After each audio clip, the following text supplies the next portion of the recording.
Welcome back to Unaware Commentary, the place for Pokemon TCG battle narration that doesn't care about the stats.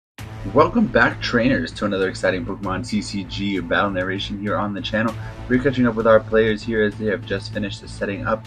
Looks like we have our player 1 on the left with the Greninja mat, our player 2 on the right with the Spider-Man mat going to be going first. He is drawn for turn and is going into the deck with a Buddy Buddy Pop-In, starting that ends Zekrom in the active position. That Buddy Buddy Pop-In going to grab a 2 and Zorua into the hand. Looks like we are just shuffling back up and passing over to our player 1 on the left, who has started a Carvanha in the active. We see the benching of a second Carvanha.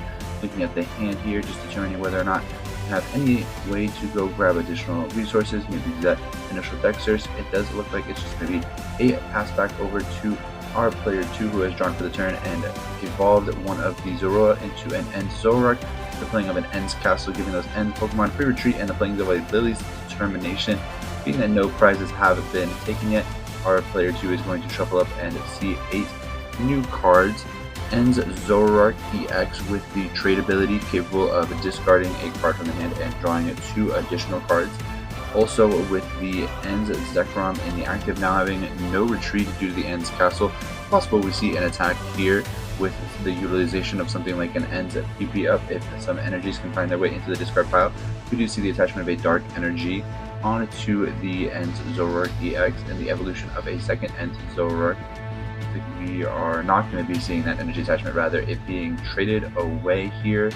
Looking at the hand here, looks like some supporters, some Buddy Buddy Poffins, some ways to continue getting set up on this turn. Do see the discarding of Lily's Determination to the second trade on the Ends Zorark EX. The benching of a Ends Darumaka and the benching of another Ends Zorua. A Buddy Buddy Poffin going into the deck, seeing if we may want a 4th Ends Zorua on the bench. It would get rid of something like space for a Meowth if necessary. It's also possible that we may have access to all 4 Zorarks here, so we do see another Ends Zorua going to find its way out of the deck and onto the bench, and just a pass over. No additional resources going to be available. We're going to see the bumping of the Ends Castle with a Team Rocket's Watchtower, the evolution of 2 Mega Sharpedos finding their way onto our player 1's side. Still no way to go into the deck or to see additional cards. No energies finding their way onto the board. Back to our player 2, who has drawn for the turn, did find another Dark Energy to attach to. That ends Zorark. Probably going to see some trades here. Try to find a way to get a second energy in play, or we'll see the playing of Janine's Secret Technique. Going to go into the deck to find 2 Dark Energy and attach them to 2 Pokemon. If it was attached to an active Pokemon, that Pokemon would be poisoned, but not going to be an issue as those energies find their way onto those Ends Zorarks. A good way to accelerate some additional energies in play outside of our normal attachment for turn. Power up of that Night Joker attack.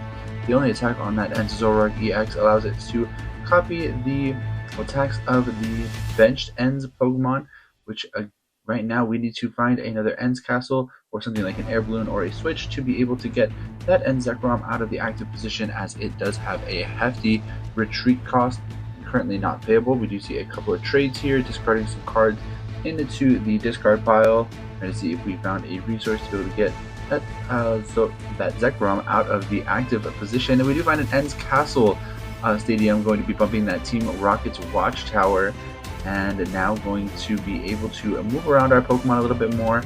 You see the playing of a Pokepad going into the deck, looking for a non-rule box Pokemon that'll find its way into the hand, likely going to be that Ends Darmanitan should they be in the deck. A lot of the Zorark lines opting to play a thin line, so 1-1, but it is going to be in the deck and available to our player 2 here. Our player 1, though, with that Mega Sharpedo in the active, is going to have a lot of HP available to it. So we're just going to see that 250, the Night Joker, copying the attack of that Ends Zekrom on the bench. But that 330 HP of that Mega Sharpedo going to be able to handle that. We're just going to see it retreating out of the active, as it does have to retreat the promotion of the other Mega Sharpedo after the benching of a Toxel onto the bench, as there still is not an energy or a Lily's or a means of finding any additional cards for our player 1. We are just going to see some trades here. It looks like the discarding of an Yveltal after the evolution Put that end Zorark on the bench as we have 3 end Zorark in play now. Lots of trades available. Be able to see lots of resources and cards here. You see an energy in the hand if we do want to power up a second end Zorark. Should these Mega Sharpedo be able to start dealing damage, something like Toxel going to be able to get lots of energy into play. Looking at what additional options we may have here, see if we're able to hunt down something like that Toxel, pull back up that Mega Sharpedo that's already damaged on the bench. You see some more trades here. Didn't see the card discarded. We aren't going to need that resource that's being discarded. We're going to see essentially a retreat here due to the End's Castle and the option for an attack here. We may just be going for another Zekrom attack. We're actually going to see essentially a flame body cannon. We're trying to determine, we haven't seen our supporter for turn played quite yet, so maybe able to hunt down something like that Toxel, pull it up to be active. It's going to be able to be knocked out by flame body cannon. That additional 90 damage onto the benched damaged Mega Sharpedo. Also going to take a knockout. We're going to see 4 prizes being taken by our player 2. Is there any way out for our player 1 here? Nope, we're just not going to have the resources this game. Going to see a scoop up, a dominant performance by Zorark. Thank you so much for watching, trainers. We'll catch you next time.